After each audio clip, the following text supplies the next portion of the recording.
Bonjour à toutes et à tous, Mel Correa. Dans cette vidéo, je vais vous montrer comment on peut faire un effet de kaléidoscope avec les objets dynamiques dans Photoshop. Grâce à cela, vous pourrez créer des effets de symétrie très facilement avec n'importe quelle image.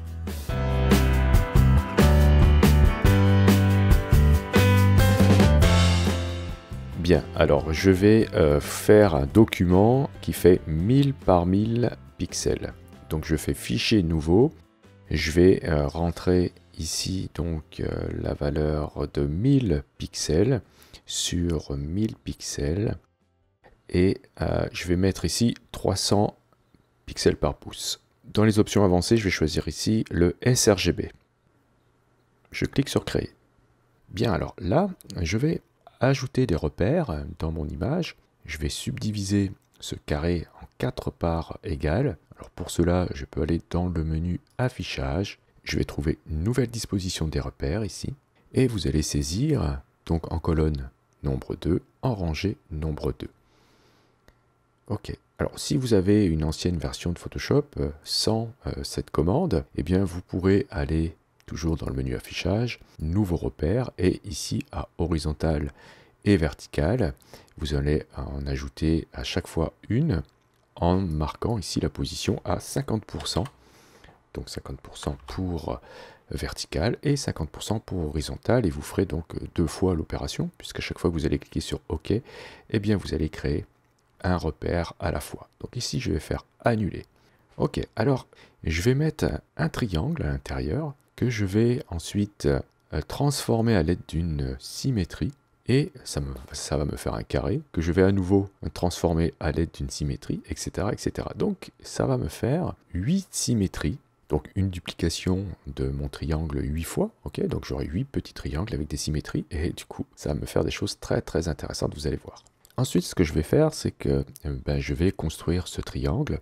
Alors on peut le faire soit en pixels, soit en vecteur. Ici, je vais utiliser la plume, donc l'outil plume ici, et je vais le faire plutôt avec des vecteurs. Très simplement, regardez, dans la barre des options ici, vous allez cliquer à ce niveau-là et vérifier que vous êtes avec le paramètre forme. Donc je clique sur forme. Je ne vais pas mettre de contour, donc vérifiez que vous avez ici la couleur 100, donc pas de contour. Par contre, vous allez prendre un fond en cliquant sur la deuxième icône à droite ici, peu importe la couleur. Moi, je vais prendre du noir, mais c'est pas très important la couleur à ce stade. Vous allez vérifier par contre, puisqu'on utilise ici des repères, que ceux-ci sont bien magnétisés. Pour cela, vous allez aller dans le menu affichage, vérifier que magnétisme est coché, et ici au niveau de magnétisme, juste en dessous, vérifier que les repères sont cochés aussi. Donc avec la plume, je vais faire un premier clic en haut ici, je vais en faire un deuxième ici, en haut à droite. Vérifiez bien que vous êtes bien magnétisé sur la grille. Je vais en faire un au centre, ici. Et je vais terminer voilà, sur le premier point. Vérifiez que vous avez le petit rond à côté de la plume. Alors faites des clics simples, hein, ne faites pas des clics prolongés. Il ne faut absolument pas qu'on fasse ici de courbes. Ok, donc une fois qu'on a fait ça, on va tout de suite bien vérifier qu'on est bien sur les coins. Ok. Et vous voyez ici cet effet de couleur un peu grise, et bien ça c'est l'anti-aliasing, et donc c'est pour éviter d'avoir des effets d'escalier. Donc on a ici un espèce de flou qui est appliqué. Ça va nous poser des problèmes tout à l'heure lorsqu'on va faire nos duplications de forme, mais je vais vous montrer une astuce pour vous en sortir. Donc on va tout de suite convertir la forme 1 ici en objet dynamique. Donc vous pouvez faire un clic droit à droite de son nom, choisir dans la liste ici convertir en objet dynamique, et on va dupliquer cette forme avec le raccourci CTRL-J sur PC ou commande J sur Mac. On va dupliquer ce calque encore une fois. Donc hop, voilà, donc en fait on se retrouve avec 3 fois le même. Je vais vous expliquer pourquoi. Celui qui a tout en haut ici, on va le renommer forme de base. Et je vais ici faire un clic droit au niveau de l'œil ici de visibilité, enfin l'icône ici de visibilité, juste en dessous de l'œil, afin d'aller choisir une couleur rouge. Donc ça va me donner ici tout de suite un bel aperçu de ce calque. Je vais le verrouiller, ce calque, en cliquant ici sur le verrou. Et tout à l'heure, ce sera celui-ci qu'on ira modifier afin de modifier tous les autres. Donc je vais revenir en arrière sur ici forme 1 copie, d'accord, et celui-ci je vais commencer à le transformer. Je vais faire appel à la commande transformation manuelle, CTRL T sur PC ou commande T sur Mac. OK. Et je vais faire un clic droit et choisir là, symétrie axe vertical. Si je fais ça, tac, j'ai bien fait une symétrie sur l'axe vertical de ce calque. Et j'en ai pas fini avec les transformations, puisque je vais me mettre ici sur le coin inférieur droit. Vous voyez, j'ai une double flèche.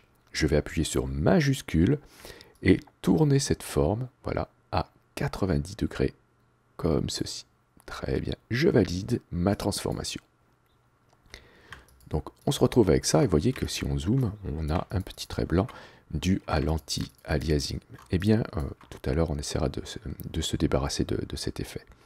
Donc on a ici, donc vous avez compris, un triangle auquel on a fait subir une transformation de symétrie par rapport à son axe central.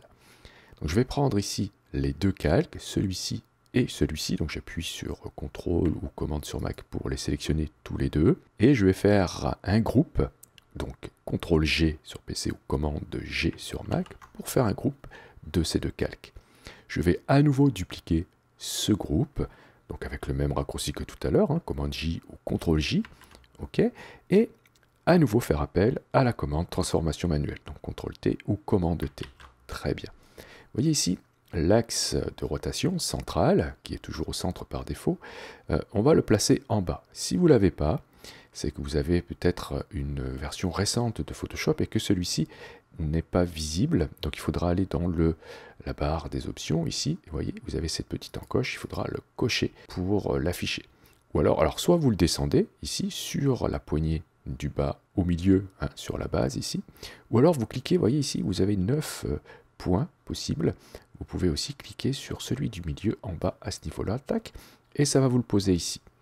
Donc je fais un clic droit et je vais à nouveau choisir ici symétrie, axe vertical. Ok, donc je valide la transformation et j'obtiens donc la symétrie de ce qu'on a fait de tout à l'heure à partir de l'axe horizontal.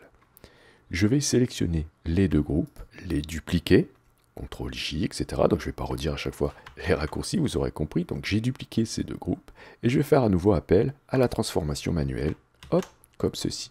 Donc là, je m'apprête à faire une symétrie sur l'ensemble de ces triangles à partir du centre de notre gros carré. Ici, il va falloir que je mette donc l'axe de symétrie bien au centre. Donc je peux cliquer ici, hop, dans la barre des options, ou le déplacer, si on le veut, ça sera plus simple. Ensuite, je fais un clic droit et je choisis cette fois-ci symétrie axe horizontal.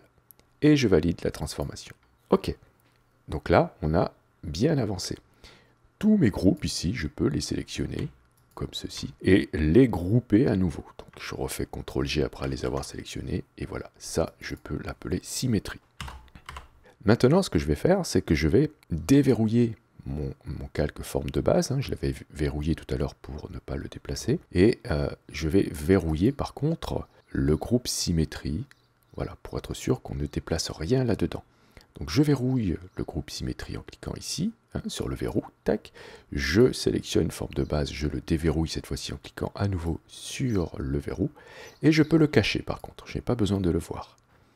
Je peux aussi supprimer mon arrière-plan, hein, je le déverrouille en cliquant sur le verrou, et je le glisse à la poubelle. Voilà, ça va simplifier un petit peu notre travail. Et là, on s'aperçoit qu'on a vraiment des lignes blanches dont il va falloir se débarrasser. Eh bien, on va s'en débarrasser tout de suite. Regardez comment je vais faire. Je vais double-cliquer sur ma forme de base, ici, qui est un objet dynamique. Donc, ça m'ouvre l'objet dynamique dans un autre onglet. Et ce qu'on va faire tout de suite, c'est réorganiser notre plan de travail. J'aimerais bien qu'on puisse voir les deux images. Donc, je vais aller ici dans le menu Fenêtre, réorganiser et choisir deux vignettes verticales.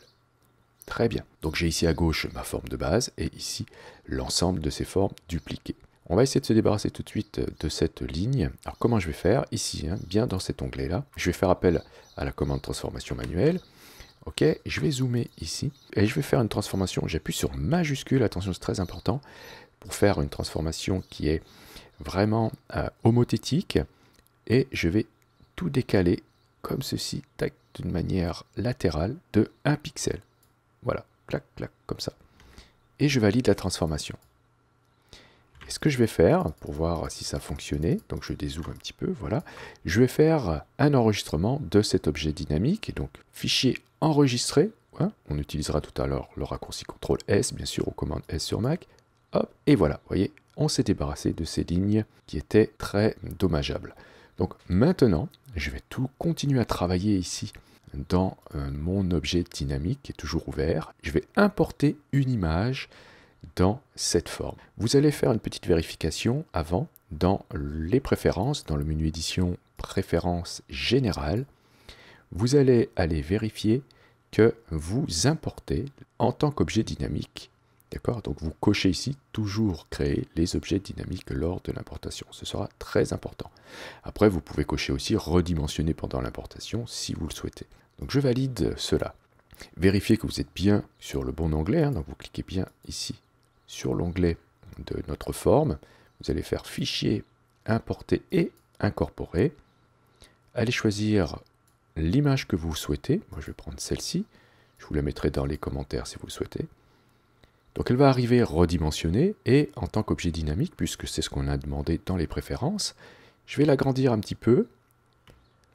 Alors là aussi, vérifiez dans les préférences si vous avez l'option qui vous permet d'avoir tout de suite les options de transformation. Si ce n'est pas le cas, vous faites appel à nouveau à la commande transformation manuelle, bien sûr. Je vais l'agrandir donc en manipulant ces poignées de transformation. Voilà, par exemple comme ceci. Je valide la transformation. Et chose hyper importante, je vais m'appuyer sur la forme ici. Je vais utiliser la forme 1 ici en tant que masque d'écrêtage. Donc, alors pour le faire très simplement, vous pouvez appuyer sur Alt sur PC ou Option sur Mac et placer le curseur entre les deux calques. Vous aurez votre icône de curseur qui va se transformer comme cela, avec une flèche noire. Cliquez entre les deux et vous verrez un petit décalage avec une petite flèche, ce qui indique que ce calque s'appuie sur celui d'en dessous. Et vous voyez que vous n'avez rien qui dépasse de votre triangle. Eh bien, c'est là que la magie va opérer. Regardez, si vous faites Fichier, Enregistrer, donc l'onglet de la forme, bien sûr, Fichier, Enregistrer, voilà, vous avez ici, si vous avez bien travaillé, vous avez ce résultat. Donc ce qui est intéressant, c'est qu'à tout moment, je peux revenir sur ma forme ici, déplacer l'image, hein, donc vérifier que vous avez bien le calque sélectionné, déplacer l'image, changer sa taille, donc avec les transformations manuelles, faire des rotations, etc. Et à chaque fois que je vais enregistrer, donc CTRL S ou commande S, hop, tenez, voilà, j'obtiens un autre résultat. Si à un moment donné, par contre, vous voyez que lorsque vous faites un enregistrement, il n'y a plus rien qui se passe, eh bien vous fermez votre onglet ici, voilà, vous double-cliquez à nouveau dans ici le calque forme de base. Vous pouvez redisposer donc ce qu'on a fait tout à l'heure, réorganiser pardon, les vignettes, alors en vertical ou en horizontal, peu importe, et ensuite continuer ce qu'on était en train de faire. Donc l'intérêt d'utiliser ici dans notre calque de base des objets dynamiques, c'est qu'on va pouvoir remplacer du coup cette image, puisque ça va fonctionner avec n'importe quelle image. Je peux aller chercher dans le menu calque, donc hein, après avoir sélectionné ce calque-là, hein, au niveau de objet dynamique ici, à remplacer le contenu. Et là, je peux mettre n'importe quoi dedans, par exemple cette image-là, et vous voyez, donc ça l'a remplacé. Je peux la déplacer comme je veux, changer sa taille, enfin bref, vous aurez compris. Et quand j'en ai terminé, je valide la transformation et j'enregistre. Et voilà, j'obtiens ici un autre effet comme ceci. Alors, pour revenir avec une vue simple, vous pouvez aller dans le menu Réorganiser et choisir Tout regrouper dans des onglets. Pour cacher les repères, vous avez dans le menu Affichage, Afficher, vous avez ici Repères, ou sinon vous avez le raccourci CTRL plus 2 points, hein, ou commande 2 points. Voilà. Et vous pourrez vous amuser avec n'importe quelle image à faire des symétries comme cela. Donc vous avez vu, on a fait ça avec un triangle. Mais si vous êtes habitué aux formes géométriques, vous pourrez faire des subdivisions encore plus prononcées que cela. Voilà, les personnes qui ont suivi ma formation sur tuto.com concernant les motifs savent très bien de quoi je parle et savent exactement faire cela aussi. N'oubliez pas à la fin de sauvegarder votre document au format Photoshop. Je vous remercie d'avoir suivi cette vidéo. Si vous avez des questions, comme d'habitude, n'hésitez pas à le faire dans les commentaires. Si vous souhaitez soutenir cette chaîne, vous pouvez cliquer sur j'aime. Vous pouvez aussi cliquer sur le lien Utip présent dans la description de cette vidéo. Si vous n'êtes pas encore abonné, vous pouvez cliquer sur abonnez-vous. N'oubliez pas la petite clochette pour être averti des prochains cours ou des prochains tutos. Et justement, on se dit à la prochaine pour un autre cours ou pour un autre tuto.